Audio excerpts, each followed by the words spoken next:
Student, आइए आज हम लोग पढ़ने वाले हैं टेम्परेचर कोएफिशिएंट के बारे में, है ना। हम लोग अब अपने लास्ट टॉपिक की तरफ बढ़ रहे हैं।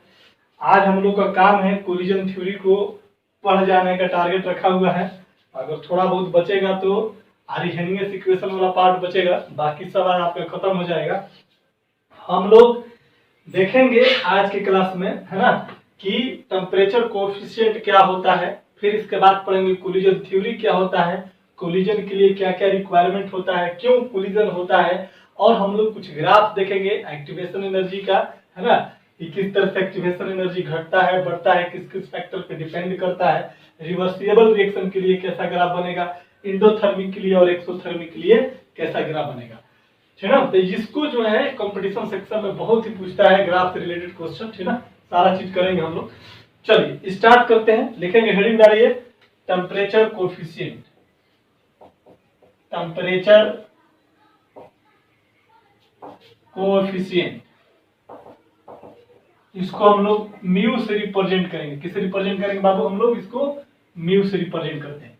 क्या कहता है टेम्परेचर कोएफिशिएंट? कहता है कि कोई रिएक्शन हो रहा है, मान लीजिए सपोज कि ये हमारा रिएक्शन है, रिएक्शन रिएक्टेंट से क्या बनता है, प्रोडक्ट बनता है। कहता है कि अगर इस जैसा आपको पता होना चाहिए कि कोई भी रिएक्शन अगर हो रहा है तो उस रिएक्शन को होने के लिए कुछ कंडीशंस होता है कि टेम्परेचर इतना होना चाहिए, प्रेशर इतना होना चाहिए। अच्छा, पिछले क्लासेस में हम लोगों ने बहुत पहले रेट ऑफ रिएक्शन का फैक्टर देखा था, तो हम लोगों ने बताया था कि रेट ऑफ रिएक्शन टेम्परेचर पे भी डिपेंड करता है, कि अगर टेम्परेचर बढ़ाते हैं तो रेट ऑफ रिएक्शन बढ़ जाता है। और ऐसा इसलिए होता है टेम्परेचर में क्योंकि उनके बीच में क्या होता है, कोलिजन होते हैं। ओल्ड बॉन्ड बहुत जल्दी से क्या करेंगे, ब्रेक करेंगे, और ब्रेक करने के बाद न्यू बॉन्ड का क्या होगा, आसानी से फॉर्मेशन हो जाएगा।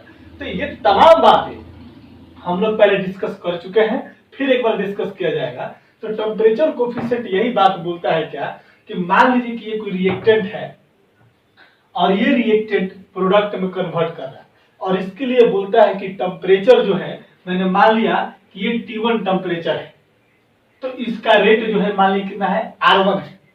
कहता है कि अगर इस T1 टेम्परेचर में 10 डिग्री टेम्परेचर को बढ़ा दिया जाए, एवरी 10 डिग्री, मैं बार बार बोल रहा हूं, every 10 degree rise in temperature की वजह से कहता है क्या, कि रेट जो है तो इसका 2 गुना या 3 गुना बढ़ जाता है ना। कोई भी मान लो कि यहाँ पर 10 डिग्री टेम्परेचर डाला, यानी कि ये T1 यहाँ पर टेम्परेचर अगर T बराबर T1 था, यहाँ पर टेम्परेचर कितना है, यहाँ पर मान लो कि T1 बराबर T कर दिया, और यहाँ पर T2 बराबर कितना, T प्लस 10 डिग्री, यानी कि जितना पहले टेम्परेचर था उसमें 10 डिग्री टेम्परेचर क्या किया, मैंने ऐड कर दिया। तो कहता है क्या, कि जो इसका जो रेट हो जाएगा, यानी जो R2 हो जाएगा, या तो 2R1 हो सकता है, या कहता है कि 3R1 हो जाएगा। ये बात बोलता है टेम्परेचर कोएफिशिएंट। एक्चुअली में टेम्परेचर कोएफिशिएंट को इन्होंने रिलेट किया है किस पर बाबू, रेट कांस्टेंट से। और बोला क्या, कि दो डिफरेंट टेम्परेचर जो कि डिफर करता है कितना डिग्री से, 10 डिग्री से। मैंने बार बार बोल रहा हूं कि generally 10 degree rise in temperature, यहाँ पर T है टेम्परेचर, और ये कितना है, 10 बढ़ा दिया, मैंने T में कितना जोड़ा, 10, यानी कि 10 डिग्री से अगर कोई टेम्परेचर क्या करता है, डिफर करता है। अरे भाई T2 देख तो यहाँ पर करेगा तो T2 माइनस T1, ये टेम्परेचर डिफरेंस हुआ, तो कितना है, T2 कितना है, T या प्लस कितना 10 हो जाएगा, और माइनस कितना T, तो माइनस T से T कैंसिल यहाँ पर, कितना 10, कितना डिफरेंस हुआ, T2 माइनस T1 बराबर कितना, 10 डिग्री। यानी कि एवरी 10 डिग्री राइजिंग टेम्परेचर होने की वजह से कहता है क्या, कि रेट या तो 2 गुना हो जाएगा, या रेट क्या हो जाएगा, इसका 3 गुना हो जाएगा, है ना। इसी को बोला गया टेम्परेचर कोएफिशिएंट। टेम्परेचर कोएफिशिएंट को अगर हम लोग डिफाइन किया गया रेट कांस्टेंट के टर्म में बोला गया, तो बोला गया क्या, कि कोई भी रिएक्शन का रेट कांस्टेंट जो है, दो रेट कांस्टेंट का क्या है, ये रेशियो है। कैसे कैसे बताया, कि K2 है बटा में K1 होगा, है ना, और ये जो वैल्यू होगा या तो 2 हो सकता है, या फिर इसका क्या हो सकता है, 3 हो सकता है। K2 क्या है बाबू, टेम्परेचर को जब 10 डिग्री से बढ़ा दिया जाएगा, यानी K2 को K1 प्लस 10 बटा K1 बराबर कितना 2, और क्या बोलेंगे इसको 3 बोलेंगे। यानी 2 फोल्ड या 3 फोल्ड से क्या कर जाता है, रेट कांस्टेंट का रेशियो है। कब? जब कोई भी रिएक्शन 2 डिफरेंट टेम्परेचर पर होगा और वो 2 डिफरेंट टेम्परेचर का डिफरेंस कितना होना चाहिए, 10 डिग्री से होना चाहिए। आगे बात समझे, यानी कि हम कह सकते हैं कि टेम्परेचर जो कोफिशिएंट होगा वो टेम्परेचर कोफिशिएंट कहता है कि रेट कांस्टेंट का रेशियो है। क्या है बोला? रेट कांस्टेंट का रेशियो है जो कि दोनों जो कि रिएक्शन दोनों कितना टेम्परेचर में डिफरेंस होना चाहिए, 10 डिग्री। ओवरऑल कह सकते हैं कि कोई रिएक्शन है 10 डिग्री टेम्परेचर बढ़ा दिया जाए तो उसका रेट कांस्टेंट का जो रेशियो होना चाहिए उसी को क्या बोलेंगे हम लोग, टेम्परेचर कोफिशिएंट होना चाहिए। और बढ़ाने से होगा क्या, ये कितने के बराबर हो जाएगा, 2 और 3 फोल्ड के बराबर, मतलब कि 2 गुना या 3 गुना हो सकता है, कोई दिक्कत नहीं है। इसी को हम लोगों ने रेट ऑफ रिएक्शन से, जैसे अभी जस्ट इसको बोलने से जस्ट पहले भी बोल रहा था कि रेट ये 2 गुना या रेट 3 गुना हो जाता है। तो आपको पता होगा कि रेट कांस्टेंट जो हमने बताया था कि रेट ऑफ रिएक्शन और रेट कांस्टेंट बताया था ना पिछले क्लासेस में बहुत सारा, कि ए है से बनता है प्रोडक्ट, इसका रेट कांस्टेंट के बराबर K1 बराबर मान लो कि 10 है, और ए से बनता है बी और इसका K2 जो है 20 है। तो मैं बोलूंगा कि सबसे ज्यादा रेट कौन होगा, कौन सा फास्टर होगा, तो आप बोलते थे कि सर जिसका रेट कांस्टेंट सबसे ज्यादा होगा वो क्या करेगा, रिएक्शन फास्ट होगा। तो वहीं पर भी सेम चीज है, तो दोनों का मतलब बात वही है कि ना, या तुम रेट ऑफ रिएक्शन के टर्म में डिफाइन करो टेम्परेचर कोएफिशिएंट को, या तुम क्या करो टेम्परेचर रेट कांस्टेंट के टर्म में डिफाइन करो। ठीक है, तो ओवरऑल हम लोग एक बात बोलेंगे कि टेम्परेचर जो कोएफिशिएंट होगा वो क्या करेगा कि जब कोई रिएक्शन किसी टेम्परेचर पर हो रहा है और उस टेम्परेचर को 10 डिग्री से अगर बढ़ा दिया जाता है तो कहता क्या है कि रेट ऑफ जो रिएक्शन होता है वो 2 फोल्ड या 3 फोल्ड यानी 2 गुना या 3 गुना क्या कर जाता है, इंक्रीज कर जाता है।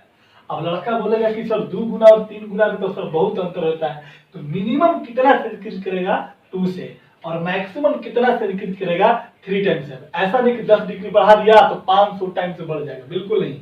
मिनिमम अगर क्वेश्चन में आपको टेम्परेचर कोएफिशिएंट का वैल्यू नहीं दिया तो मिनिमम कितना मानेंगे, 2 मानेंगे, और मैक्सिमम कितना मानेंगे, 3 मानेंगे। अगर क्वेश्चन में दे दिया तो ओके, और नहीं दिया तो कितना मानेंगे हम लोग, 2 मानेंगे। ठीक है, चलो लिख लो यहाँ पर। आज का क्लास बहुत इंपॉर्टेंट है ना, और आज जो भी कुछ पढ़ेंगे हम लोग आज सारा कंपटीशन सेक्शन का चीज है ना, सब कुछ होगा।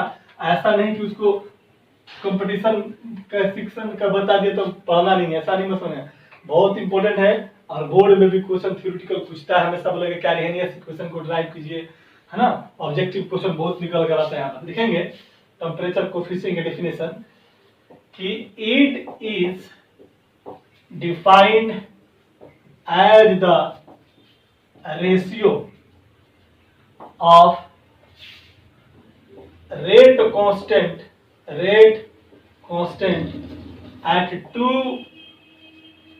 temperature, 2 different temperature which are differ by कितना बाबू, 10 डिग्री C, 10 डिग्री क्या होता है, C, so that the rate of reaction will be increased by क्या कहता है, increased by 2 और 3 टाइम्स। याद रखिएगा, है ना। हमने बोल दिया कि लेट कि K1 बराबर है ना, लिखेंगे K1 it occurs at temperature कितना, T1, है ना। और K2 जो होगा इट आकर्स टेम्परेचर कितना हो जाएगा, T1 प्लस कितना, 10, कोई दिक्कत नहीं है। इसीलिए K2 बाई कितना, K1 बराबर K2 कितना है, T1 प्लस 10 बटा में कितना, T1 और ये बराबर कितना हो जाएगा, ये 2 बोलिए, सॉरी इसको 2 बोलिए और ये क्या बोलिए, इसको 3 बोलिए, इस तरीके से। ठीक है, याद डिफिनीशन इस प्यार में, यहां पर क्या कहनेगा K2 ना, तो K1 है कितना टेम्परेचर पर, कोई टेम्परेचर फिक्स आपको दिया रहेगा कि 10 डिग्री पर स्टार्ट हो रहा है, 20 डिग्री पर, 50 डिग्री को कुछ भी दिया रहेगा। तो यहाँ पर K1 हो गया T1 टेम्परेचर पे, माने कि T1 टेम्परेचर पर K1, और यहाँ पर कहता है कि ये T1 पहले से है और उसमें 10 डिग्री टेम्परेचर, यहाँ पर 10 डिग्री कर दो, ज्यादा अच्छा रहेगा, 10 डिग्री सी, और इतना टेम्परेचर को हमने डिग्री सी, और यहाँ पर 10 डिग्री टेम्परेचर को क्या किया, बढ़ा दिया, यानी कि पहले टेम्परेचर इतना था तो ये K1 था, अब टेम्परेचर इतना कर दिया तो K2 हो गया। इन दोनों का जो रेट कांस्टेंट का जो रेशियो होगा टू ए डिफरेंट टेम्परेचर, वो डिफरेंट टेम्परेचर कितना है, 10 डिग्री सी से क्या करेगा, डिफर करना चाहिए। तो ये K2 बाई K1 बराबर क्या, T1 प्लस 10 डिग्री सी या प्लस T1 बराबर 2 और 3। ये जो है इसको हम लोग बोलते हैं क्या, यही हमारा कहलाता है क्या बाबू, टेम्परेचर कोफिशिएंट। यानी कि हम कह सकते हैं, इसको छोटा और इधर साइड करके लिख लो, और यही मेरा क्या कहलाता है, ये आपका म्यू कहला जाता है। आई बात समझ में, इसको रेट के फॉर्म में लिखेंगे, पहले इतना नोट करो जल्दी से, एक बार स्क्रीनशॉट ले लो। इसी पर आधारित ये सब कुछ क्वेश्चंस हैं, जो क्वेश्चन भी करेंगे हम लोग, तो पहले आप इसको नोट करो, ठीक ना, इसके बाद इसके आगे बढ़ते हैं। हो गया, कोई दिक्कत नहीं है, हटा दो। चलो, इसी में हम लोग लिख सकते हैं इसको इस तरीके से,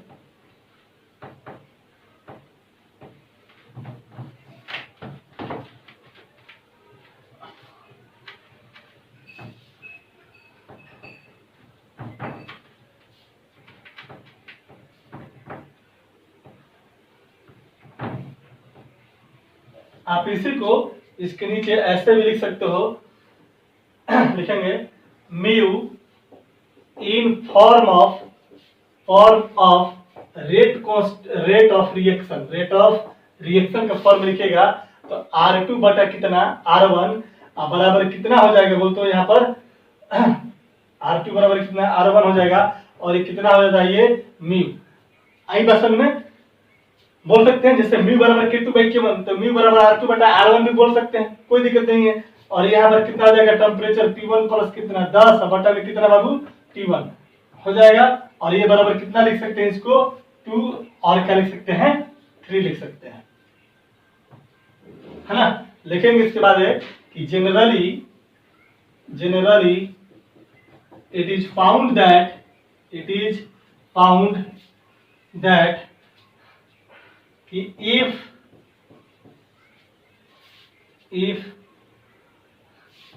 temperature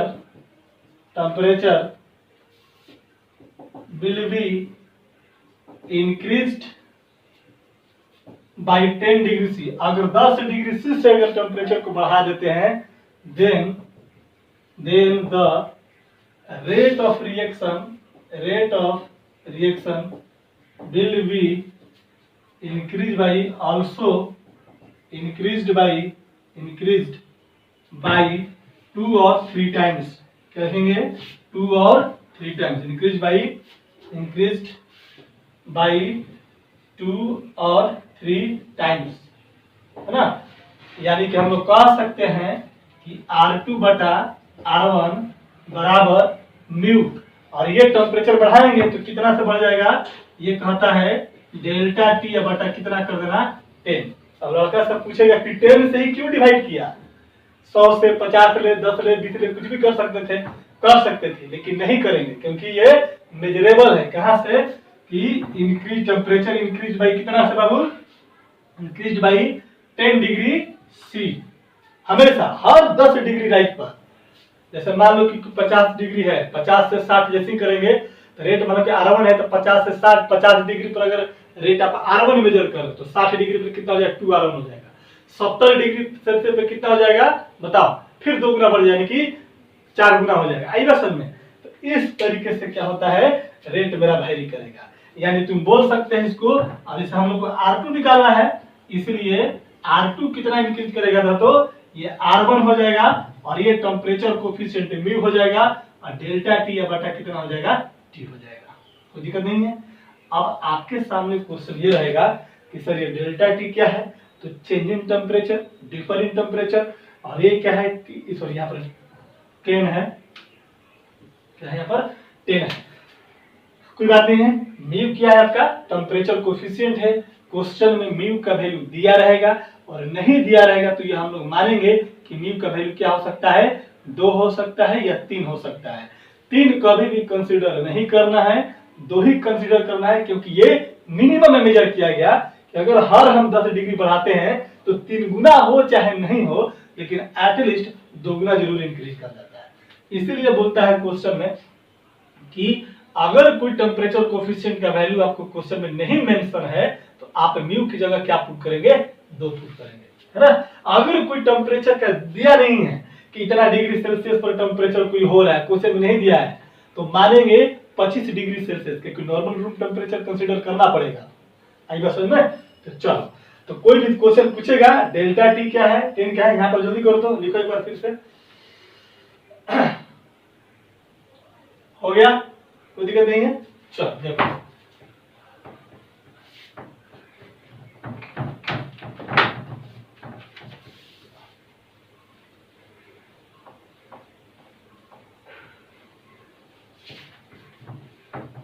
हाँ हमेशा ध्यान रखना है 10 degree rising temperature 100 degree 50 degree से नहीं, जितना भी डिग्री से बढ़ेगा उसमें से 10 से डिवाइड कर देंगे तो हमारा 10 डिग्री का डिफरेंस निकल जाएगा।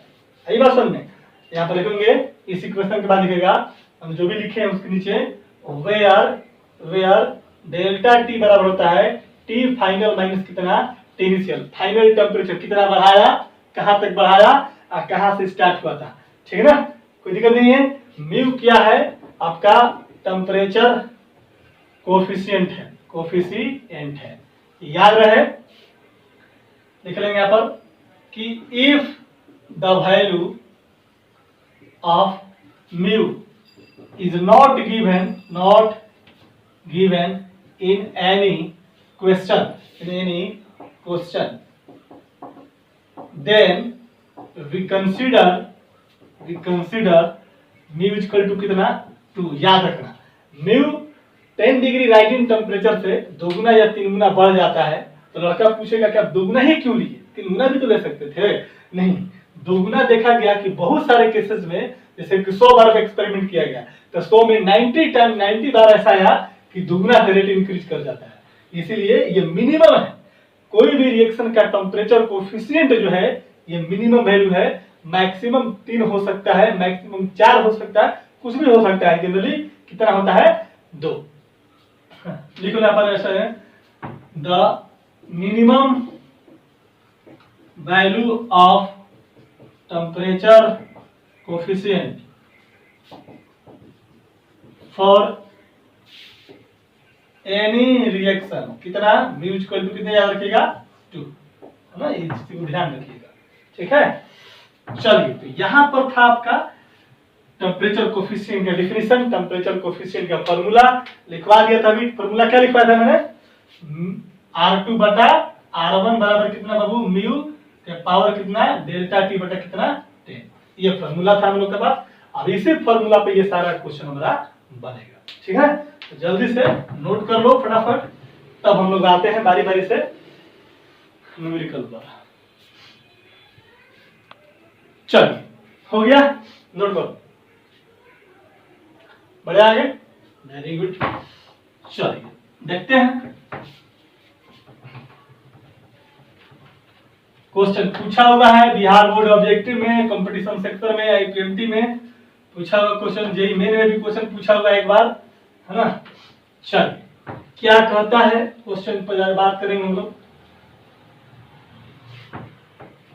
Question number 1, question number 2, question number 3, question number 4, है ना। ये क्वेश्चन नंबर ऊपर में 1 हो गया, क्वेश्चन नंबर 2 हो गया, क्वेश्चन नंबर 3 हो गया और क्वेश्चन नंबर 4 हो गया। चलो देखो तो क्वेश्चन नंबर 1 क्या कहता है, ए reaction whose temperature increased from 10 degree से 50 डिग्री सी तक, यानी कि 10 डिग्री टेम्परेचर से लेकर के 50 डिग्री टेम्परेचर को बढ़ा दिया। कोई रिएक्शन है जो 10 डिग्री टेम्परेचर पर हो रहा है और वहां से टेम्परेचर को उठा करके कहां तक कर दिया, 50 डिग्री सी पे। तो कहता है कि then increase in rate of reaction will be, देखो तो, है ना, यहाँ पर गिवन है क्वेश्चन में कि टी फाइनल कितना दिया हुआ, फाइनल का मतलब कहाँ तक बढ़ाया गया, तो 50 डिग्री सी तक। टी एफ बराबर कितना, 50 डिग्री सी।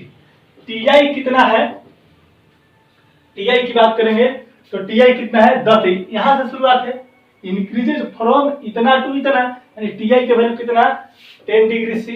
इसलिए तुम डेल्टा टी का वैल्यू निकाल सकते हो, टी एफ माइनस कितना, टी आई 50 डिग्री माइनस कितना, 10 डिग्री सी बराबर कितना, 40 डिग्री सी, है ना।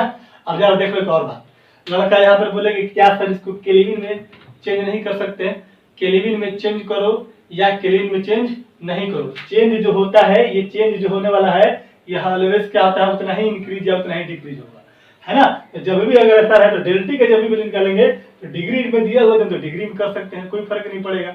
आई बात समझ ना। तो ये हो गया तुम्हारा कितना बाबू, 40। चलो हो गया। अच्छा इस क्वेश्चन में जरा देख, तो इस क्वेश्चन में टेम्परेचर कोएफिशिएंट का वैल्यू दिया हुआ है क्या, नहीं दिया हुआ है। जब भी क्वेश्चन में टेम्परेचर कोएफिशिएंट का वैल्यू नहीं दिया रहेगा तो क्या कंसीडर करने वाला है बाबू हम लोग, 2। याद रखिएगा म्यू जो कितना है यहाँ पर 2, कोई दिक्कत नहीं है। हमेशा ध्यान रहे, है ना, कि अगर कोई रिएक्शन में टेम्परेचर कोएफिशिएंट का वैल्यू ना दिया रहेगा तो वैसे हालात में हम लोग ऑलवेज म्यू का वैल्यू क्या रखेंगे, तो मिनिमम वैल्यू ऊपर रखा जाता है, ठीक है। चल तो ये हो गया तेरा यहाँ पर म्यू बराबर कितना हो गया, 2 हो गया। अब कहता है कि कितना rate of reaction will be increase करेगा, तो हम लोग जानते हैं, क्या जानते हो बताओ तो, R2 बटा R1 बराबर म्यू के पावर कितना, डेल टी बटा कितना 10 होता है। यहाँ से इसको देखो बाबू, R2 हम लोग को निकालना है तो कितना हो जाएगा, R1 गुना कितना म्यू के पावर कितना होता है, डेल्टा टी बाई कितना 10। R2 इज इक्वल टू, देख तो R1 का R1 है ना, कोई दिक्कत नहीं है। क्वेश्चन में कहीं कि आपको R1 का वैल्यू दिया रहेगा कि रेट इतना था, इतना बढ़ा दिए तो रेट कितना होगा म्यू का वैल्यू कितना है 2, और 2 के ऊपर डेल्टा टी की वैल्यू कितना है तुम्हारा 40 या बटा कितना 10। 40 डिग्री सी लिखने की जरूरत नहीं है आप, है ना। 40 भाई हमको कैलकुलेशन करते समय हमें न्यूमेरिकल वैल्यू देखना होता है, उसका यूनिट ऑफ मेजरमेंट नहीं देखा जाता, ठीक है ना। तो यहाँ से यहाँ एक कैंसिल हो गया। तो देख तो R2 बराबर कितना, R1 गुना कितना 2 के पावर कितना हो जाएगा तेरा 4, और इसको सॉल्व करेगा तो R1 गुना 2 को 4 बार करेगा तो 2 गुना 2 गुना 2 गुना 2, इसको कर दो, 2 दूनी का 4, 4 दूनी का 8, 8 दूनी का कितना 16, यानी कि 16 R1, यानी कि R2 बराबर कितना 16 R1। यानी कि हमने क्या किया, टेम्परेचर को 10 से कहां तक बढ़ाया, 50 तक, तो डिफर करेगा तो कितना आ जाएगा 40। अब तुम 10 ले देखो, 10 हुआ होगा 20, हर 10 डिग्री राइज, फिर 20 से कितना हो गया तुम्हारा 30, ये भी कितना डिग्री बढ़ा 10 ले, फिर 30 से कितना हो गया हो तुम्हारा बोल तो 20 से हो गया 30, 30 से कितना हो गया 40, ये भी कितना होगा 10 ले, फिर 40 से कितना होगा तेरा 50 हुआ होगा, ये भी कितना 10। तो देख तो एक बार 10 बढ़ा तो कितना 2 गुना, फिर एक बार 10 बढ़ा तो कितना 2 गुना, फिर एक बार 10 बढ़ा तो कितना 2 गुना, फिर एक बार 10 बढ़ा तो कितना 2 गुना, तो 2 के पावर कितना 4 बराबर कितना कितना हो जाए 16। आई बस समझ में ना, ये चीज ध्यान रखना हमेशा। तो आपको इतना कंसीडर करने की जरूरत नहीं है, बस सिंपल फार्मूला लगाइए और आराम से क्या कीजिए इसको सॉल्व कर लीजिए। यानी रेट कितना से चेंज कर गया, रेट कितना इंक्रीज कर गया, कितना 16 टाइम बढ़ गया, नहीं बढ़ गया। चलिए बना लीजिए, हो गया, आगे बढ़े।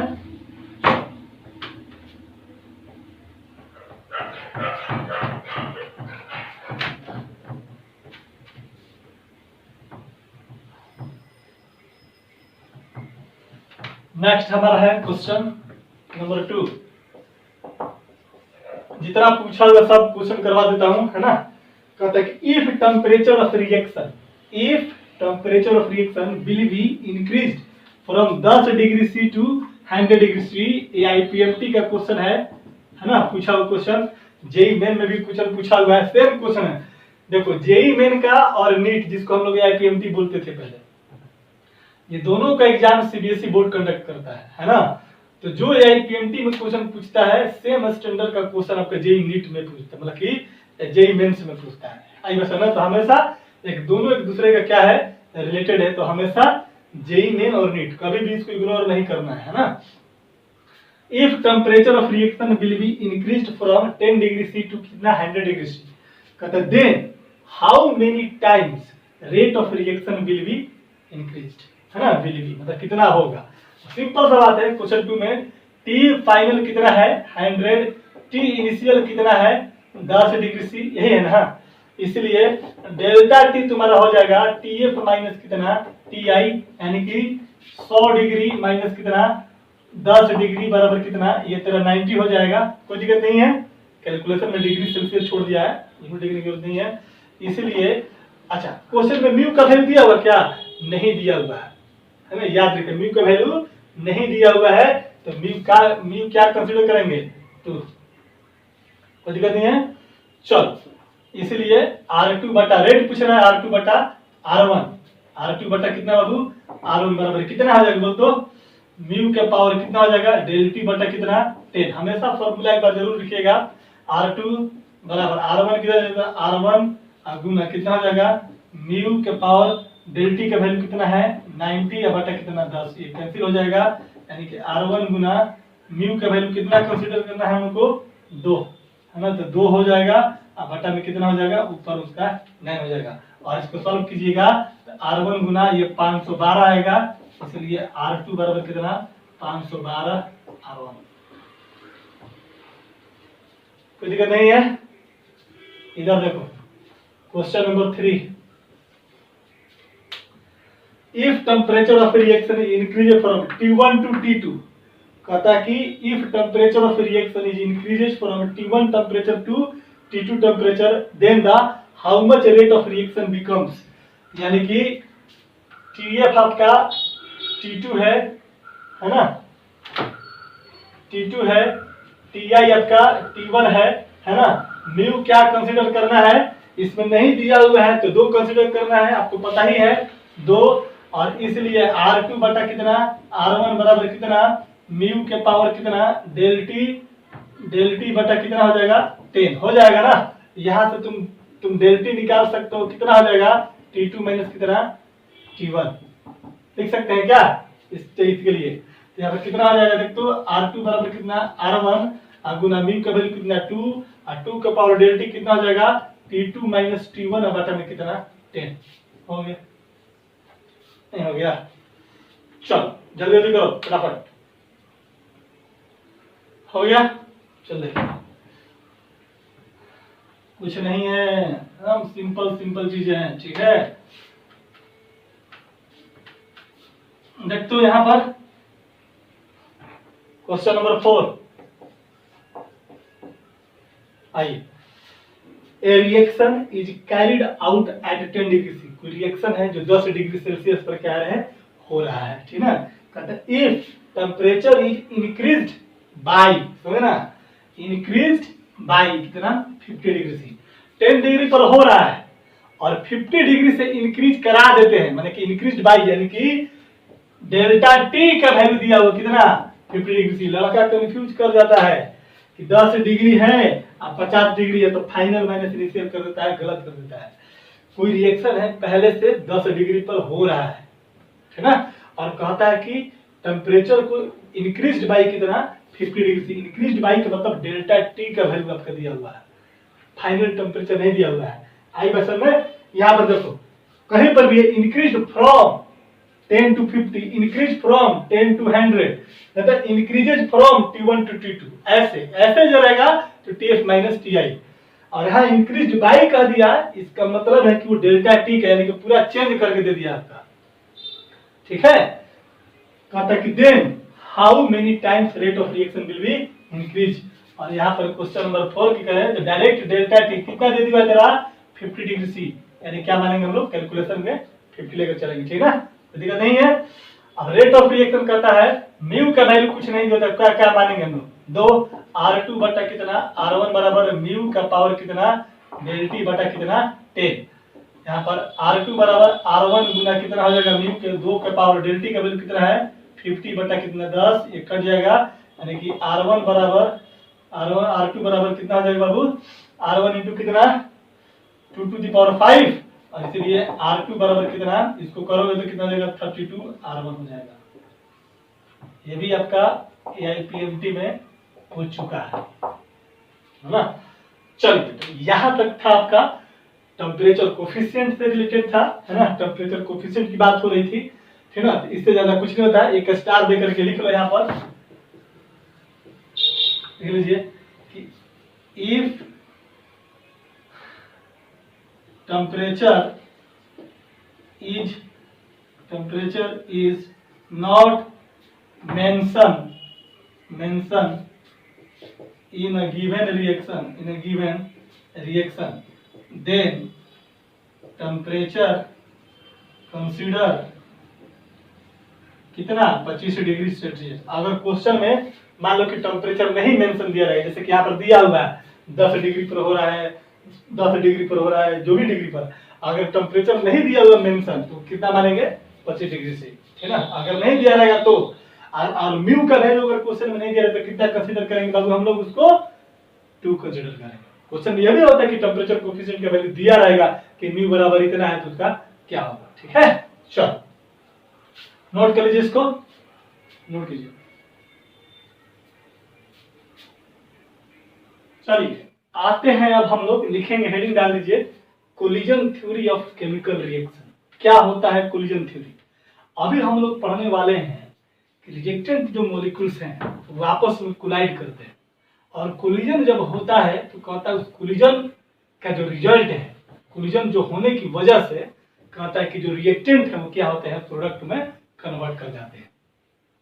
इस थ्योरी को पढ़ना बहुत जरूरी हो जाता है, किसके लिए, कि जब कोई केमिकल रिएक्शन में रिएक्टेंट प्रोडक्ट से क्या करता है, कन्वर्ट कर देता है।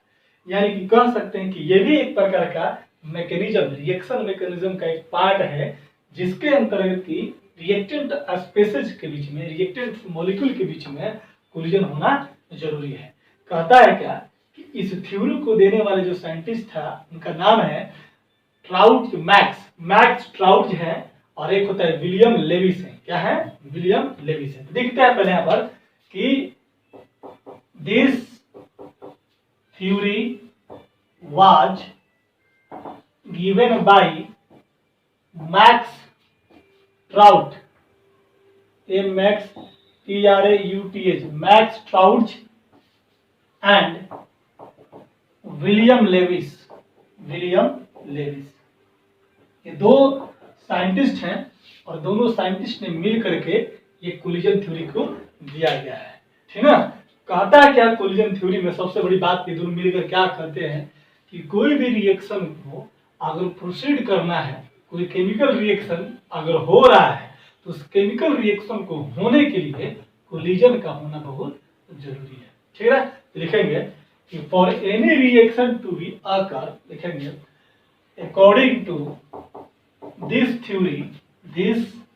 theory for any chemical reaction to be क्या बाबू occur, the collision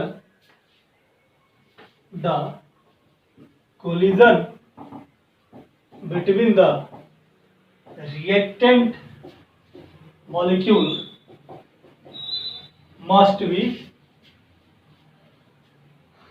for any chemical reaction to be occur, the collision between the reactant molecule must be takes place, और इसको इन्वर्टेड कामा में डाल दीजिएगा, है ना, यहां से, है ना। For any chemical reaction to be occur, कोई केमिकल रिएक्शन को होने के लिए the collision between the reactant molecule must be क्या बाबू टेक्स प्लेस। यानी कि अगर कोई केमिकल रिएक्शन हो रहा है तो उसके लिए कोलिजन जरूरी है। अब कोई बंदा पूछेगा कि कोलिजन क्यों होगा, यहाँ पर लिखेंगे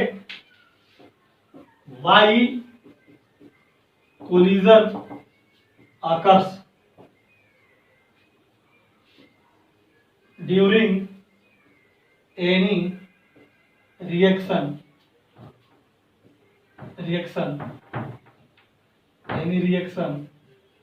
between the reactant molecule, आपका जवाब, आप जवाब दे सकते हो क्या? बोलेगा कि क्यों कोलिजन होता है, तो आपका जवाब क्या होना चाहिए? लिखिएगा कि the collision leads the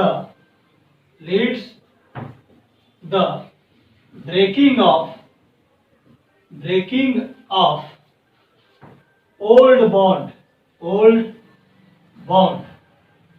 bond and making new bond।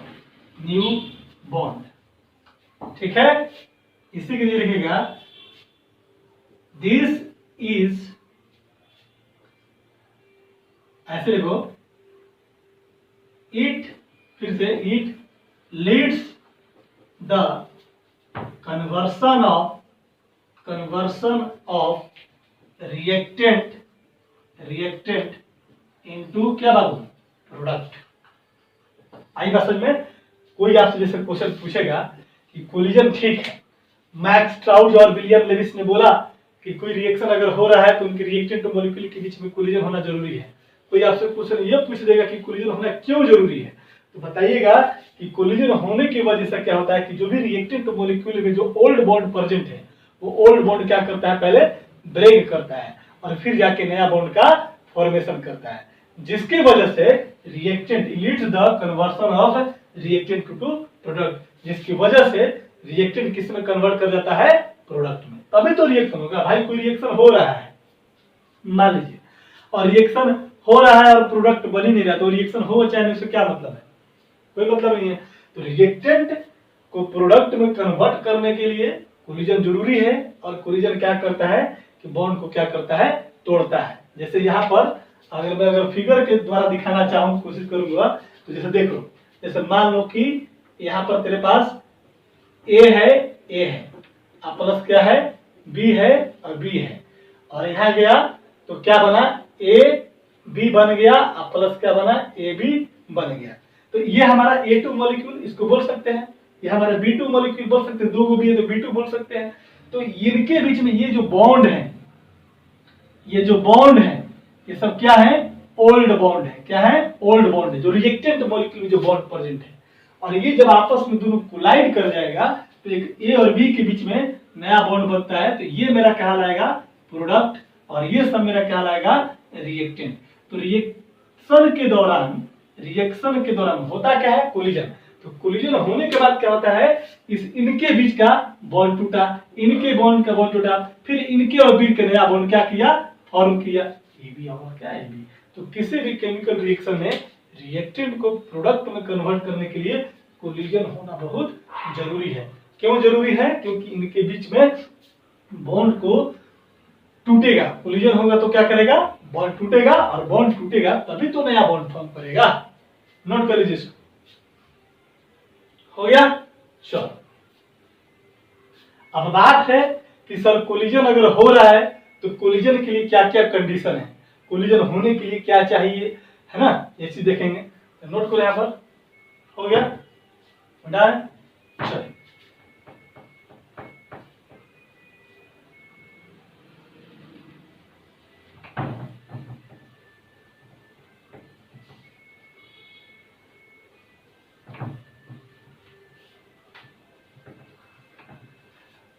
आपका खत्म हो गया, मतलब कि ये चैप्टर भी आपका केमिकल कैनेडी भी खत्म हो गया। मेरे ख्याल से लगता है कि कल इसका लास्ट क्लास होगा, है ना? यानी कि कल मेरे लिए फ्राइडे हो जाएगा, यानी सैटरडे के दिन ये हमको लगता है कि टॉपिक समाप्त हो जाएगा। अगर थोड़ा बहुत प्रॉब्लम रह गया, 2-4-5 को क्वेश्चन रह गया, तो वो मंडे को आपका खत्म हो जाएगा ये टॉपिक।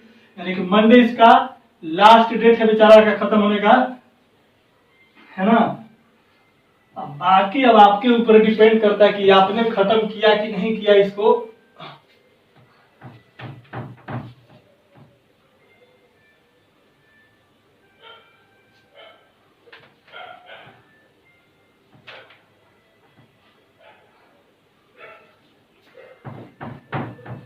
चलिए आगे बढ़े, लिखेंगे।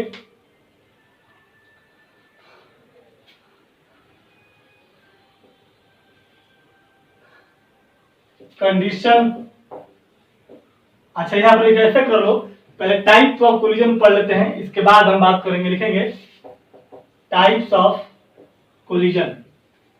कोलिजन तो होना जरूरी है, कोई दिक्कत नहीं है। तो कितने प्रकार का कोलिजन होगा, तो लिखेंगे कोलिजन जो होगा दो प्रकार का।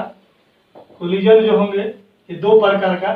एक को बोलेंगे हम लोग स्मॉल ए कर देना, इफेक्टिव कोलिजन, इफेक्टिव कोलिजन। और दूसरा में लिख लीजिएगा ineffective collision, in effective collision. कौन कौन कोलिजन, दो तरह का। एक होगा मेरा इफेक्टिव कोलिजन और दूसरा क्या होगा बाबू, इनइफेक्टिव कोलिजन। अब इफेक्टिव कोलिजन का मतलब समझ में आ गया होगा। याद कीजिए हम जब पढ़ रहे थे मॉलिक्यूलरिटी, और मॉलिक्यूलरिटी में बताया था कि total numbers of reactant molecule that participate in a chemical reaction which are effectively collide and get converted into क्या बाबू, प्रोडक्ट। यानी कि अगर ये हमारे पास A2 मॉलिक्यूल है और ये B2 मॉलिक्यूल है, अगर इनको 2AB यानी कि यहाँ पर प्रोडक्ट अगर बनाना है तो इनके बीच में एक कोलिजन होना जरूरी है। और वो कोलिजन कैसा, इफेक्टिव कोलिजन होना जरूरी है। इफेक्टिव कोलिजन का मतलब होता है कि टकराने से रिएक्टेंट किस में कन्वर्ट कर जाए, प्रोडक्ट में कन्वर्ट कर जाए। मैंने बोला था कि अगर ये एक रिएक्टेंट A2 है और ये मेरा B2 है और ये टकरा रहा है, तो अगर ये ऐसे ऐसे टकराता है तो इसको बोलेंगे इफेक्टिव, क्योंकि इसको टकराने से ताली बजती है। अगर ये इस तरीके से कोलाइड करे, इस तरह से लेटरली कोलाइड करे, तो ये इफेक्टिव नहीं हुआ, क्योंकि ऐसे करने से ताली आपकी नहीं बजती। या इसको हम लोग बोल सकते हैं इंड टू इंड कोलाइड करेगा, हेड ऑन कोलिजन करेगा, फिर भी ये रिएक्टेंट क्या करेगा, प्रोडक्ट में नहीं कन्वर्ट हो रहा है, मतलब ताली नहीं बज रही है। तो यहाँ पर कोलिजन तो होगा, लेकिन कैसा कोलिजन, क्या उस कोलिजन की वजह से रिएक्टेंट प्रोडक्ट में कन्वर्ट किया, या उस कोलिजन की वजह से रिएक्टेंट प्रोडक्ट में कन्वर्ट नहीं किया। अगर वैसा कोलिजन जिसकी वजह से रिएक्टेंट मॉलिक्यूल आपस में कोलाइड करके प्रोडक्ट में कन्वर्ट हो जाता है, यानी कि कोलिजन के दौरान वैसा कोलिजन जो कि रिएक्टेंट से प्रोडक्ट कर दे, उसको बोलेंगे इफेक्टिव। और वैसा कोलिजन जो रिएक्टेंट से प्रोडक्ट नहीं बनता है, मान लो कि आपस में कोलाइड किया और प्रोडक्ट नहीं बना, तो उसको बोलेंगे इनइफेक्टिव कोलिजन। मैंने एग्जांपल देकर बताया था कि यदि आप पटना में आए हो पढ़ने के लिए है, और पढ़ने के बाद अगर आपके रिजल्ट नहीं होता है, तो लोग ये बोलता है कि इसके स्टडी क्या था, इनइफेक्टिव स्टडी था। अगर वही पढ़ करके रिजल्ट दे देता है तो बोलेंगे कि नहीं बच्चा अच्छा से पढ़ा है, इफेक्टिव स्टडी किया है, ठीक है। सेम चीज यहाँ पर भी है। तो वैसा कोलिजन जिसकी वजह से रिएक्टेंट प्रोडक्ट में कन्वर्ट कर जाए, दैट इज कॉल्ड क्या, इफेक्टिव कोलिजन। और वैसा कोलिजन जिसकी वजह से रिएक्टेंट प्रोडक्ट में कन्वर्ट ना करे, यानी कि कह सकते हैं कि अगर कोलिजन रिएक्टेंट को प्रोडक्ट में कन्वर्ट कराने के लिए एबल है, योग्य है, तो इफेक्टिव, और एबल नहीं है तो क्या बोलेंगे, उसको इनइफेक्टिव कोलिजन बोलेंगे। क्लियर हो गया, कोई दिक्कत नहीं। लिख देते हैं इसके बारे में। इसको डिफिनेशन में नहीं पूछेगा आपसे, बस यहाँ पर लिख दीजिए थोड़ा सा इस तरीके से, the collision which are able to convert reactant into product is called effective collision। बस टर्म है ना। और दूसरा क्या है यहाँ पर, the collision which are not able to convert reactant into क्या बाबू, प्रोडक्ट, है ना। इज कॉल्ड क्या, इज कॉल्ड इनइफेक्टिव कोलिजन। चलिए नोट कर लीजिए इसको। तो कोलिजन देखा, कोलिजन क्या होता है, कोलिजन की टाइप देखा, है ना, कोलिजन क्यों जरूरी है ये भी देख लिया। चलिए अब हम लोग बात करेंगे कि कोई भी अगर केमिकल रिएक्शन हो रहा है, कोलिजन होगा, तो कोलिजन होने के लिए क्या क्या चाहिए। तो लिखेंगे यहाँ पर नेक्स्ट पॉइंट क्या, कंडीशन फॉर कोलिजन, या यूं बोल सकते हैं कि कोलिजन के लिए क्या क्या आवश्यकता है ना, रिक्वायरमेंट फॉर कोलिजन भी बोल सकते हैं। तो सबसे पहले लिखिएगा डायरेक्शन, है ना। दूसरा लिखिएगा एनर्जी। कोलिजन होने के लिए दो टर्म चाहिए, दो चीज चाहिए, एक चाहिए डायरेक्शन और दूसरा क्या चाहिए, एनर्जी चाहिए, है ना। अब डायरेक्शन क्या होता है, एनर्जी क्या होता है, उसको भी मैं डिस्कस कर देता हूँ। पहले इसको स्क्रीनशॉट ले लो इसको जल्दी से। हो गया, चल देख यहाँ पर डायरेक्शन बोलने का क्या मतलब है। डायरेक्शन भी यहाँ पर दो तरह का पढ़ेंगे। एक डायरेक्शन पढ़ेंगे proper direction, proper orientation. Direction की जगह पर कहीं भी किताब में ओरिएंटेशन भी लिखा रहेगा, ओरिएंटेशन भी लिखा रहेगा, तो गड़बड़ाने की बात नहीं है आपको, ठीक है ना। ये नहीं कि सर में क्या लिखवा दिया किताब में क्या लिखा हुआ, ऐसी बात नहीं है ना। कुछ भी बोल सकते हैं इसको। देखो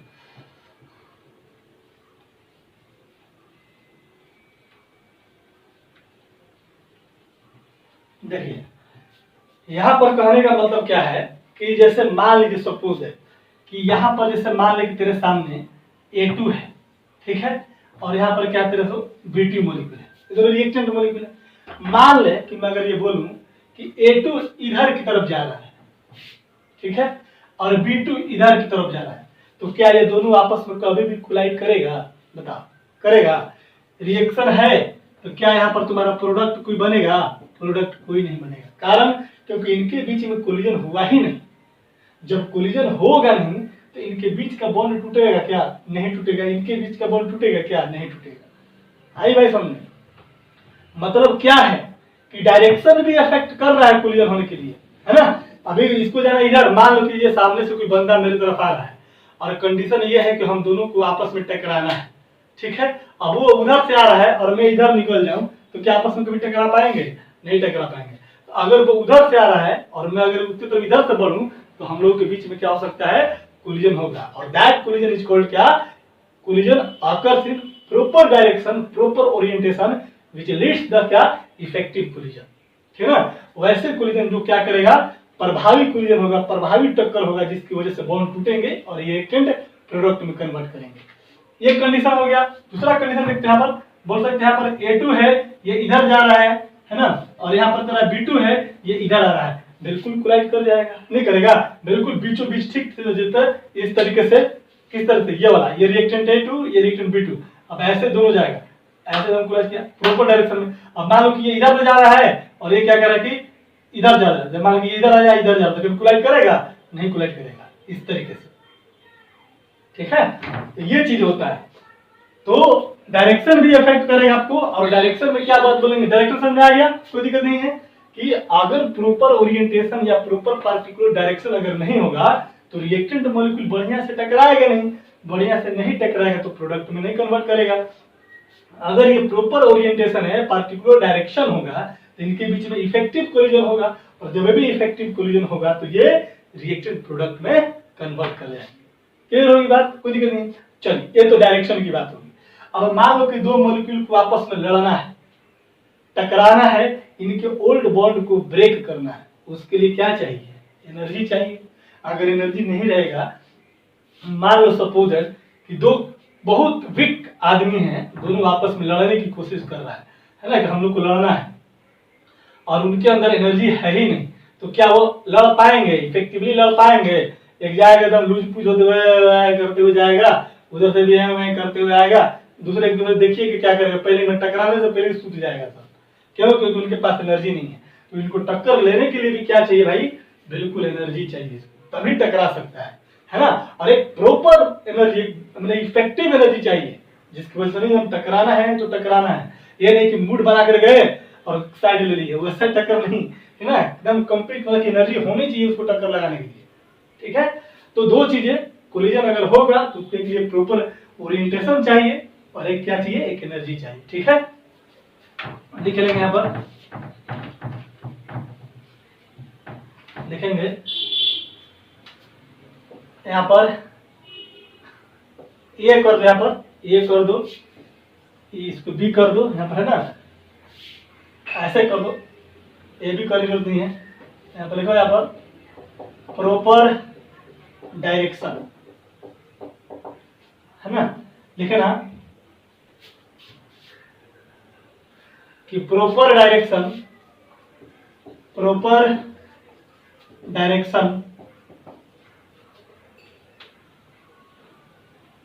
में काउज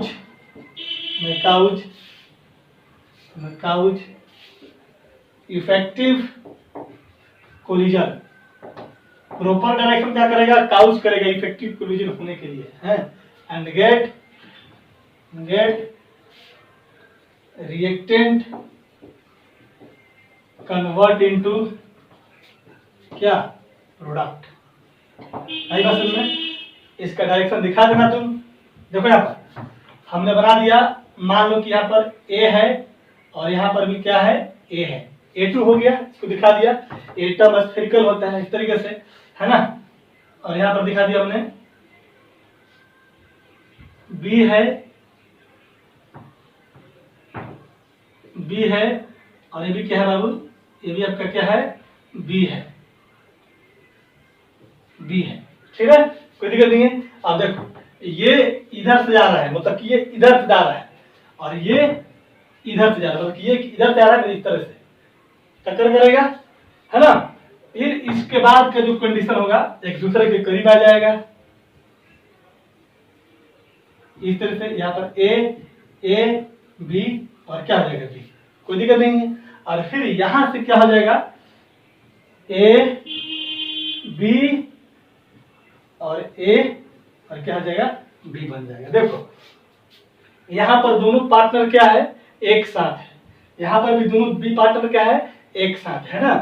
सेम कंडीशन, यहां पर दोनों क्या है, हम साथ हैं, बोल सकते हैं इसको, ये भी साथ में अपने पार्टनर के साथ, ये भी पार्टनर के साथ है, दोनों में लड़ाई हुआ, झगड़ा हुआ, कोलिजन हुआ, टकराव हुआ किसी कारणवश, है ना, टकरा गया। टकराने के बाद यहाँ पर क्या होगा, इसको हम लोग ऐसे अगर दिखाएंगे थोड़ा सा बॉन्ड के बाद धीरे, तो यहाँ पर तेरा हो जाएगा ए है और यहाँ पर ए है और यहाँ पर क्या है, बी है और यहाँ पर क्या है, बी है। जब दोनों आपस में टकराएगा तो इनके बीच का पुराना बंधन क्या होता जाएगा, कमजोर होने लगेगा। क्या हो जाएगा, कमजोर, मतलब कि यहाँ पर दोनों मेड फॉर ईच अदर, एक दूसरे को बोलता है कि we are made for each other, ठीक ना, मतलब हम क्या है, साथ हैं, जन्मों तक रहेंगे, है ना। इसको डेली प्रैक्टिकल लाइफ में जोड़ कर देखिए, ऐसे होता है। कसमें आप लोग इसी करते होंगे कि मैं तेरे लिए जान दे दूंगा, प्राण दे दूंगा, तुम्हारे लिए कर दूंगा, वो कर दूंगा, तमाम बातें बोलते रहते हो। तब जब शुरू मीटिंग होता है तो ऐसी ही बात होती है ना, कि तेरे लिए चांद तारे तोड़कर लाकर तेरे कदमों में बिछा दूंगा, ये कर दूंगा, जो भी है चुतियापा टाइप का, है ना, करेगा सब।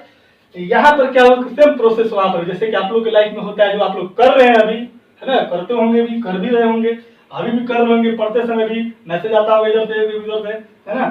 तो यहाँ पर हम साथ हैं, किसी कारणवश यहाँ पर क्या हो गया, कोलिजन हो गया, झगड़ा, लड़ाई, तू मैं, है ना। यहाँ पर क्या आपस में लड़ने की कोशिश करेगा, तो इन दोनों के बीच का बॉन्ड क्या करेगा, रिएक्टेंट के बीच का बॉन्ड क्या करेगा, टूटना स्टार्ट करेगा। तो इनको हमने थोड़ा सा यहाँ पर क्या किया, टकरा दिया। टकराने के बाद जो बॉन्ड यहाँ पर इस तरह से सॉलिड जो बॉन्ड था इनके बीच में, अब वो बॉन्ड क्या था, डॉटेड लाइन हो गया, मतलब टूटने का, रिश्ता ब्रेकअप होने के कगार पर है, यहाँ पर टूटा। और इनके बॉन्ड में क्या होगा, धीरे धीरे बॉन्ड क्या करने लगा, मजबूत होने की कगार पर है, यानी कि इनके बीच में भी बॉन्ड बनाना स्टार्ट ही होगा, लेकिन मजबूती की तरफ और ये बॉन्ड टूटने की तरफ। और यहाँ पर क्या हो जाएगा, देखो तो ए से कंप्लीट अलग हो गया और कंप्लीटली क्या हो जाएगा, इसको हम लोग ऐसे दिखा सकते हैं, ए के साथ बी बन गया बेचारा और यहाँ पर भी ए के साथ बी बन गया और ये अलग हो गया, नहीं हो गया। यहाँ पर हम साथ हैं, यहाँ पर झगड़ा लड़ाई होने के बाद एक दूसरे को बोलेगा हम आपके हैं कौन, है ना, और नया मुर्गा मिला तो फिर यहाँ पर बोल देगा हम तुम्हारे हैं सनम, नहीं बोल देगा क्या। तो सेम चीजें जो आपकी डेली लाइफ में होता है वहां पर भी यही होने वाला है, आइए बस समझ में। चलिए तो क्या याद रखिएगा, अब कोलिजन देखो तो प्रॉपर डायरेक्शन में गया, यहाँ पर आपस में टकराया, टकराने के बाद पुराने बॉन्ड क्या करेंगे, ब्रेक करेंगे, ये पुराने बॉन्ड क्या करेंगे, ब्रेक करेंगे और नए बॉन्ड का क्या हो गया, फॉर्मेशन हो गया। दिस इज योर, यहाँ पर इस बॉन्ड को हम लोग क्या बोलेंगे, इस बॉन्ड को क्या बोलेंगे बाबू, न्यू बॉन्ड। क्या बोलेंगे, न्यू बॉन्ड, यानी कि यहाँ पर यहां पर क्या होगा, old bond get break, new bond क्या गेट फॉर्म। यही ना होता है कोलिजन में कि ओल्ड बॉन्ड ब्रेक करेगा, न्यू बॉन्ड क्या करेगा फॉर्म करेगा। कोई बात नहीं है, तो याद रहेगा ये चीजें कि प्रॉपर डायरेक्शन का क्या रोल है ना। प्रॉपर डायरेक्शन का रोल होना चाहिए, मतलब ये इधर से जा रहा है, इधर से जा रहा है, प्रॉपरली इफेक्टिवली कोलाइड किया है ना। चल नोट कीजिए इसको,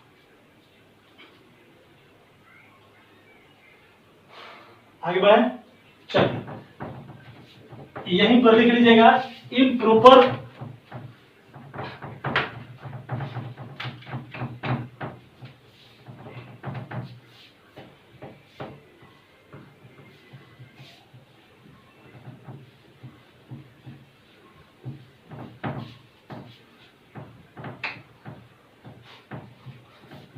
अब देखो यहां पर लिखना इम्प्रॉपर IMP इम्प्रॉपर डायरेक्शन, मतलब कि डायरेक्शन परफेक्ट नहीं होगा। लिखेंगे the direction which not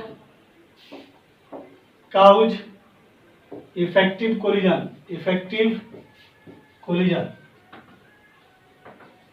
effective collision cause नहीं करेगा, मतलब कि दैट इज कह सकते हैं reactant not converted into product, product है ना।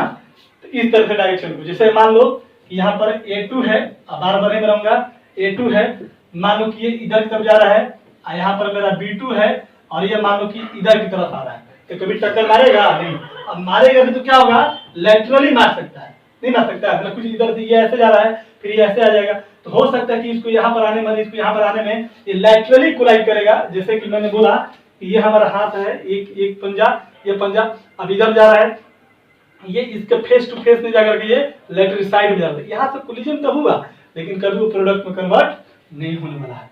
ठीक है, तो इसी को हम लोग बोलते हैं। यहाँ पर अगर बनाएंगे भी तो आपको मालूम चलेगा कि B2 जो है यहाँ आ गया और A2 जो है इधर चला गया, ये इधर चला गया और ये इधर की तरफ चला गया, है ना। तो कभी भी आपस में टकराएगा नहीं। तो जिधर ये रिएक्शन से जो पहले था रिएक्शन के बाद भी क्या है वैसा ही है नेचर, है ना। यानी इसको हम बोल सकते हैं कि ऑलवेज हम साथ साथ वाले हैं, है ना। लेकिन डेली लाइफ में ऐसा होता है क्या, नहीं होता है। डेली लाइफ में ऐसा होता है, नहीं होता है ना। आप लोग को तो पता ही होगा, आप लोग एक्सपर्ट हो चुके होंगे ना।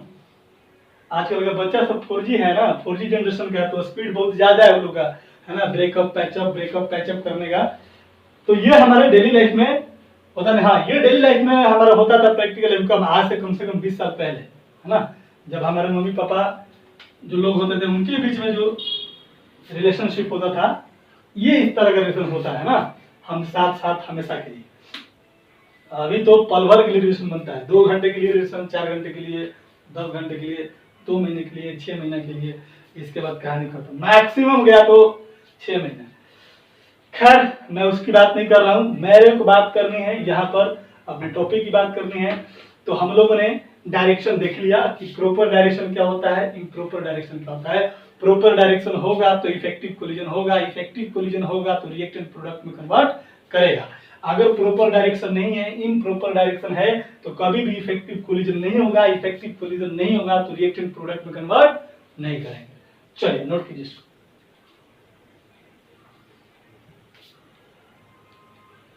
हो गया, आगे बढ़े, बता दूं। मेरी बातों को दिल से नहीं लेना है ना। हंसी मजाक कभी कभी कर लेता हूं मैं। बात है कि हम भी क्या करेंगे, कहाँ जाएंगे, किसके साथ हंसी मजाक करेंगे। आप ही लोगों के साथ कर लेते हैं थोड़ा बहुत, मेरा भी मन बहल जाता है ना। और आप लोग का तो मन बहलाने के लिए लोग होंगे इधर उधर दाएं बाएं, तो आप लोग का मन बहल जाता होगा।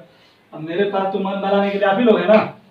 आपके साथ हंसना है, आपके साथ रोना है, आपको मारना है, आपको प्यार करना है, आपको पढ़ाना है, पढ़ाना है, आपसे पढ़ना भी है, सीखना भी है, सिखाना भी है, सारी बातें करना है आप ही लोग के साथ। चलिए आगे बढ़े हम लोग। अब हम लोग दूसरा चीज पढ़े थे, एनर्जी। लिखेंगे यहाँ पर the second most condition is the requirement of energy. Energy की रिक्वायरमेंट होगी, requirement energy for effective collision, है ना। अब एनर्जी क्या होगी भाई, तो एनर्जी भी हम लोग पढ़ेंगे यहाँ पर दो प्रकार का। एक पढ़ेंगे हम लोग यहाँ पर, पहला कर लो थ्रेशोल्ड एनर्जी। थ्रेशोल्ड एनर्जी पढ़ेंगे, इसको हम लोग ETH से रिप्रेजेंट करेंगे। और दूसरा होगा एक्टिवेशन एनर्जी। क्या होगा, एक्टिवेशन एनर्जी। और इस एक्टिवेशन एनर्जी को हम लोग EA से रिप्रेजेंट करेंगे। किससे रिप्रेजेंट करेंगे, EA से। देखो तो A for activation, E for क्या, एनर्जी। तो एक्टिवेशन एनर्जी और क्या होता है, थ्रेशोल्ड एनर्जी होता है, ठीक ना। तो सबसे पहला लिखेंगे कि थ्रेशोल्ड एनर्जी क्या होता है। थ्रेशोल्ड एनर्जी क्या होता है, लिखिएगा, it is the minimum amount of energy required by reactant molecule so that reactant get converted into product। आई बात समझ में, मतलब कि ये कंडीशन है। कभी कभी इसको बोलता है कि थ्रेशोल्ड एनर्जी जो है एक प्रकार का कंडीशनल एनर्जी है, यानी कि अगर रिएक्टेंट को प्रोडक्ट में कन्वर्ट करना है तो उसके पास एक मिनिमम एनर्जी चाहिए ही चाहिए, तभी जाकर के वो रिएक्टेंट प्रोडक्ट में कन्वर्ट कर सकता है। अगर A2 को B2 के साथ रिएक्शन करना है तो इन दोनों के पास एक मिनिमम एनर्जी चाहिए। दैट एनर्जी इज कॉल्ड क्या, थ्रेशोल्ड एनर्जी। इसको एनर्जी चाहिए ताकि जिसकी वजह से क्या करे, ये आपस में कोलाइड कर सकता है, ठीक है। अगर कोलाइड नहीं करेगा तो रिएक्टेंट से प्रोडक्ट में कन्वर्ट नहीं करेगा। तो इसने साफ तौर पे कह दिया कि अगर रिएक्शन को होना है और रिएक्टेंट को प्रोडक्ट में कन्वर्ट करना है तो एक मिनिमम एनर्जी, इतना एनर्जी चाहिए, और उसी एनर्जी को क्या बोला गया, थ्रेशोल्ड एनर्जी।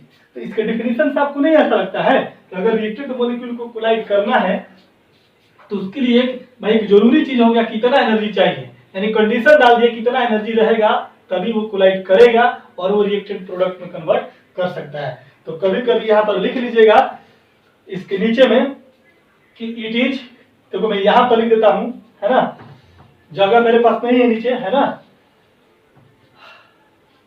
इसका डेफिनेशन इधर लिख दूंगा। देखो यहाँ पर लिख देता हूं, इट इज कंडीशनल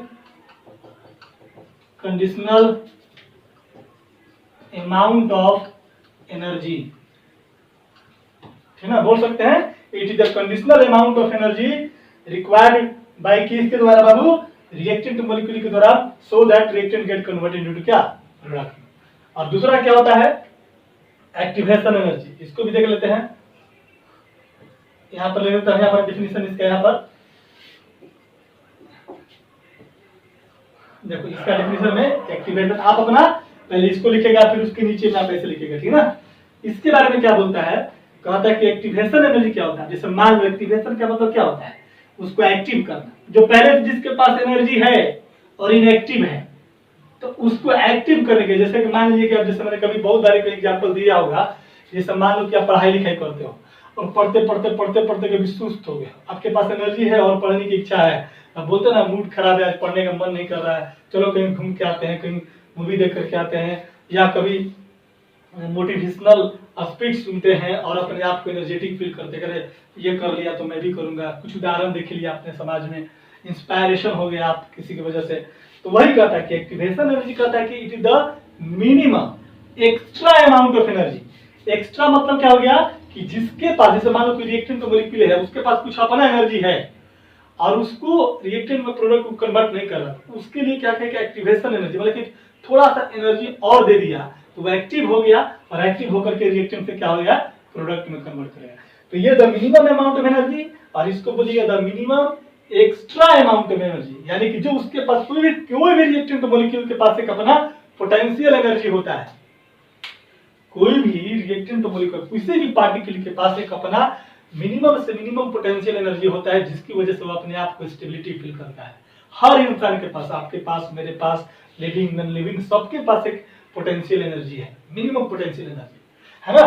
तो इसके पास भी क्या होगा कि ये तो बता दिया कि रिएक्टेंट को प्रोडक्ट में कन्वर्ट करने के लिए एनर्जी चाहिए, है ना, ये कंडीशन है। और ये क्या कहता है कि किसी भी इंसान के पास जो मिनिमम अमाउंट ऑफ एनर्जी है उससे एक्स्ट्रा, थोड़ा एक्स्ट्रा, वो एक्स्ट्रा किस लिए, उसको एक्टिवेट करने के लिए, है ना। लिखेंगे it is the minimum extra amount of energy required by reactant to get converted into product is called activation energy। आई बात समझ में, कोई दिक्कत नहीं है। तो बिहार बोर्ड वाले सावधान हो जाए, आपसे क्वेश्चन पूछता है कि थ्रेशोल्ड एनर्जी क्या होता है 2 नंबर में, एक्टिवेशन एनर्जी क्या होता है 2 नंबर में पूछेगा, तो डेफिनेशन क्या करना है, आपको लिख देना है, ठीक ना। याद रखना है दोनों में क्या अंतर है, दोनों का डेफिनेशन सेम, बस यहाँ पर मिनिमम एक्स्ट्रा जोड़ देना है, यहाँ पर एक्स्ट्रा जोड़ देना है, और यहाँ पर एक्स्ट्रा नहीं जोड़ना है, बस, ठीक है। एक याद रखो, ध्यान रखना है कि it is the minimum amount of energy, it is the minimum extra amount of energy, है ना। चलिए नोट कर लीजिए इसको, एक छोटा सा ग्राफ देख लेते हैं हम लोग, और इसके बाद फिर कहानी को हम लोग आगे बढ़ाएंगे, ठीक है। नोट करो, हो गया। चलो अब तरह से क्वेश्चन पूछेगा कि बताइए एक्टिवेशन एनर्जी का यूनिट क्या होगा, थ्रेशोल्ड एनर्जी का यूनिट क्या होता है। तो एनर्जी है भाई, किसी भी टाइप का एनर्जी हो उसका ऐसा यूनिट क्या होता है, जूल। अब क्वेश्चन में किलो जूल में दिया रहेगा, किलो जूल पर मोल में दिया रहेगा, जूल पर एटम में दिया रहेगा, इलेक्ट्रॉन वोल्ट पर मोल में दिया रहेगा, इलेक्ट्रॉन वोल्ट पर एटम में दिया रहेगा, कुछ भी हो सकता है ना। अब सब जानते हैं, अब आप बच्चा नहीं है आप लोग, है ना, बच्चा वाली बात नहीं की जाएगी। अब आप 1 साल के बाद क्या 6 महीना 7 महीना के बाद आप लोग वोट देने के अधिकार हो जाओगे, है ना।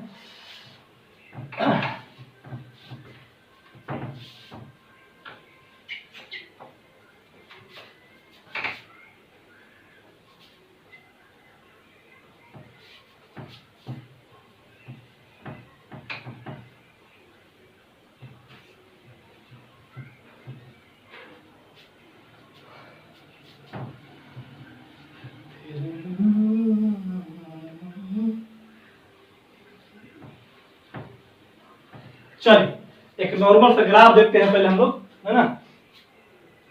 देखेंगे graph of threshold energy, activation energy, है ना।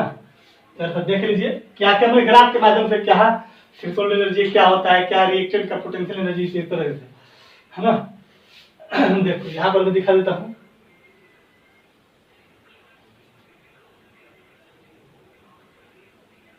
इस तरीके से, ठीक है, कोई दिक्कत नहीं है। देखो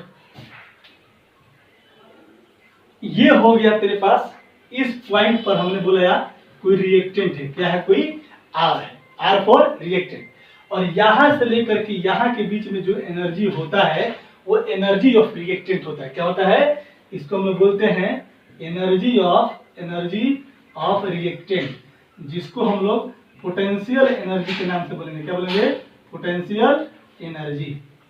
हमने बोला था ना कि किसी भी रिएक्टेंट मॉलिक्यूल के पास एक एनर्जी होता है जिसको पोटेंशियल एनर्जी बोलते हैं। तो ये यहां से लेकर के यहां तक जो भी होगा ये रिएक्टेंट का एनर्जी है। क्या है, रिएक्टेंट का एनर्जी है, ठीक है, लिख दिया।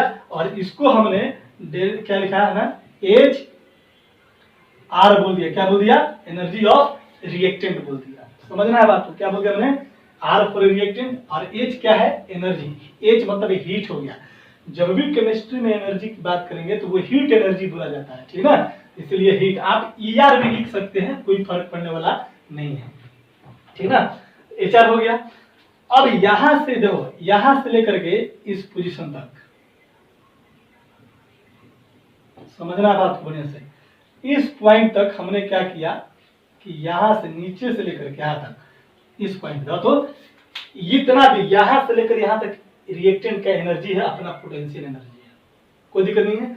कोई भी रिएक्टेंट है तो इतना एनर्जी से लवरेज रहेगा, ठीक है। और यहां से लेकर के इस पॉइंट से लेकर के इस पॉइंट के बीच में जो एनर्जी होगा, इस एनर्जी को बोलते हैं थ्रेशोल्ड एनर्जी। क्या बोलते हैं, थ्रेशोल्ड एनर्जी। यानी कि अगर इस रिएक्टेंट को प्रोडक्ट में कन्वर्ट करना है, इस रिएक्टेंट के पास इतना तो है ना इतना एनर्जी। अब इसको, इस एनर्जी, इस रिएक्टेंट को यहां से लेकर के यहां तक जाना पड़ेगा, इस पोजीशन पर।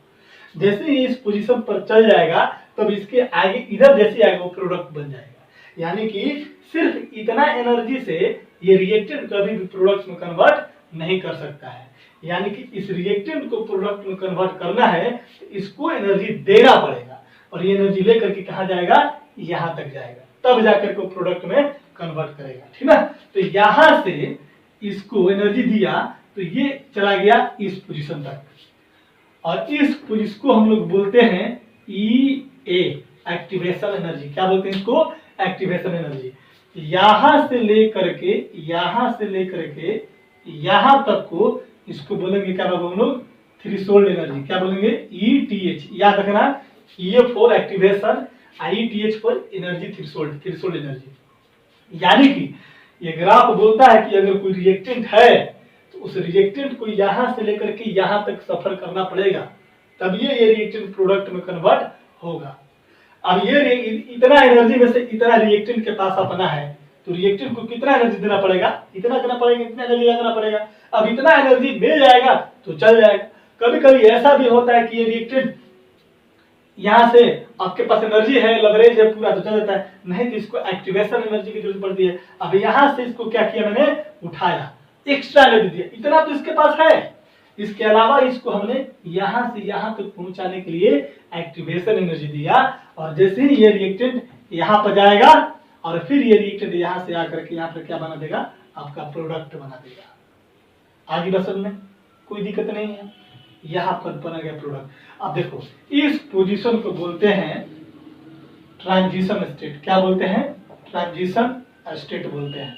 यानी कहने का मतलब यह है कि रिएक्टेंट यहां से एक्टिवेट होकर के यहां से इसको एनर्जी मिला, और मिलने के बाद ये यहां तक पहुंच गया इस पोजीशन पर।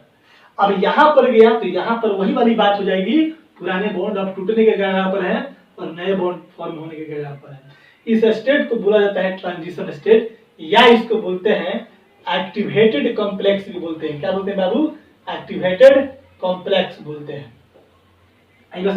यहाँ पर एक कॉम्प्लेक्स चीज बन गया, नहीं होता है, जैसे कि आप मान लो कि रिलेशनशिप में हो, सपोज है ना, और आप अपने पुराने साथी के साथ ब्रेकअप करना चाह रहे हो, नए साथी का उधर से कनेक्शन आ रहा है, लाइन आ रहा है, तो आपका माइंड थोड़ा कॉम्प्लेक्स हो जाता है कि क्या करें, इतना दिन का रिलेशन है, इसको छोड़ दें, नया वाला को पकड़ लें, इस तरह की बातें होती रहती।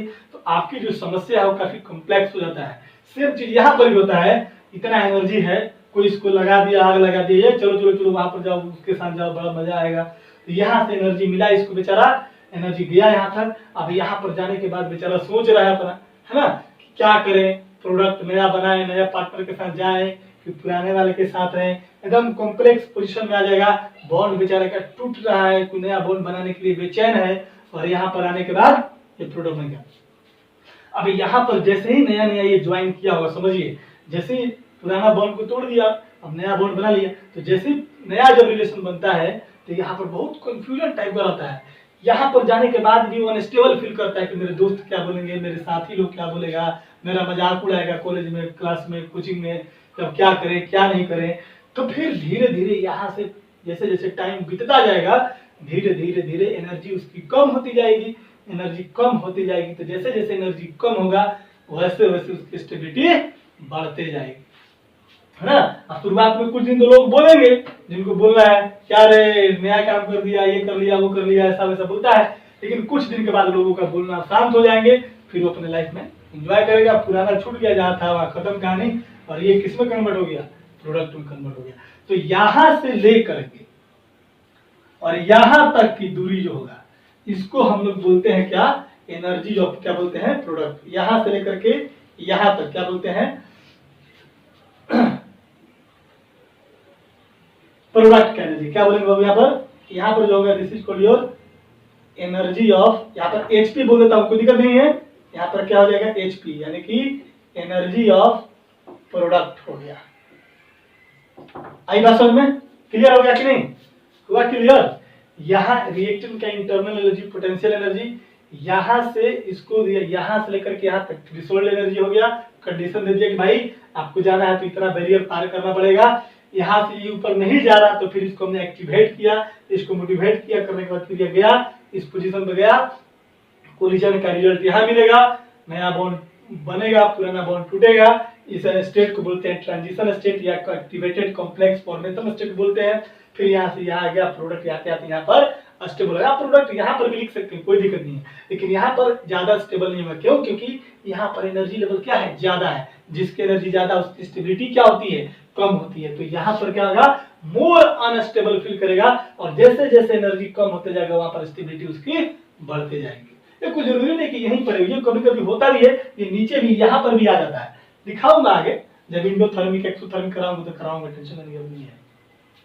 क्लियर हो गया, कोई दिक्कत नहीं है। तो ये हमारा हो गया प्रोडक्ट का एनर्जी, है ना।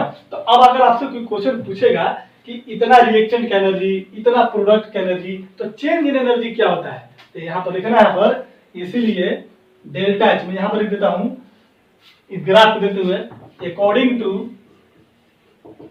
गिवन ग्राफ के अनुसार जो delta H change in enthalpy जो होगा रिएक्शन का, है ना, change in enthalpy of reaction जो होगा वो क्या होगा, प्रोडक्ट का एनर्जी माइनस कितना होगा, रिएक्टेंट का एनर्जी। हमेशा हमेशा याद रखना है, ठीक है ना।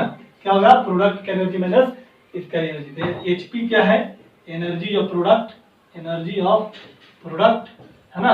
एचआर क्या है, एनर्जी ऑफ रिएक्टेंट।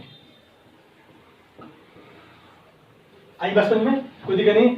इस एक्सिस पर दिखा देना progress of reaction, reaction progress कर रहा है, progress of reaction x axis पर, और वाई एक्सिस पर दिखा दीजिएगा एनर्जी। क्या दिखा देना है, एनर्जी। अब इधर एनर्जी एक्टिवेशन एनर्जी है, कोई भी एनर्जी है, थ्रेशोल्ड एनर्जी है। क्लियर हो गया क्लास, कोई दिक्कत नहीं है। ये हमारा रिएक्टेंट का इंटरनल एनर्जी, पोटेंशियल एनर्जी। यहाँ से यहाँ तक जाने में इसको एक्टिवेशन देना पड़ेगा, this is called activation energy. यहाँ से लेकर के यहाँ तक थ्रेशोल्ड एनर्जी, और यहाँ से आप प्रोडक्ट बनाते, यहाँ से काउंट करेंगे। ओरिजिन पॉइंट यही ना है, तो हमेशा ओरिजिन से काउंट किया जाएगा। तो यहाँ से लेकर के यहाँ तक के बीच में ये वाला पोर्शन क्या करेगा, एचपी प्रोडक्ट का एनर्जी, है ना। कोई दिक्कत नहीं है, आप देखेंगे हम इतना पहले नोट कर